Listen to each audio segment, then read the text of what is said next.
Moi, mä oon Saara Karppinen ja tää on mun teos Sometimes Sweet, Sometimes Salty. Tää on mukana Artsin Flip-näyttelyssä, jossa on taiteilijoita, joilla on tausta skeittaamisessa.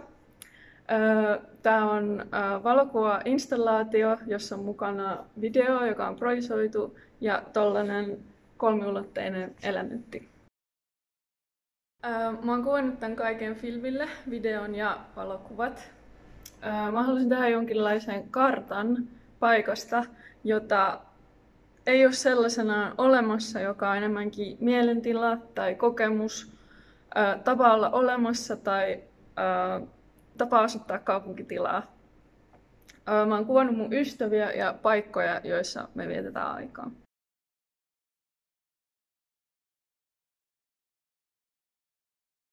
Se liittyy siihen, miten skedeeminen on vaikuttanut mun elämään, mun taiteen tekemiseen ja tapaa havainnoida kaupunkitilaa.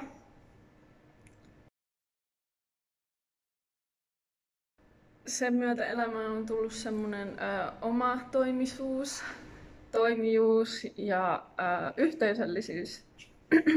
Ja tässäkin teoksessa suuri merkitys on niillä ihmisillä, joiden kanssa jakaa sen tekemisen ja olemisen, ja jotka on mukana tässäkin teoksessa. Tietysti tähän kaikkeen liittyy omaehtoinen toiminta, rakentaminen, oman tilan ottaminen ja tee se itse kulttuuri. Ja minkälaisessa kaupungissa me eletään. Se voi olla jotain niin kuin Suvilahden skeittiparkki, mitä Helsingin kaupunki just nyt haluaa hävittää.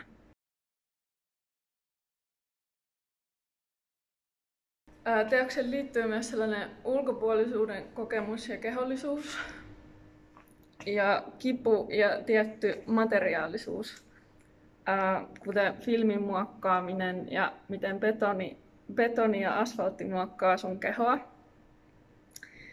Mutta myös, että minkälaista tietynlaisissa kehoissa on olla ja elää skeittarina.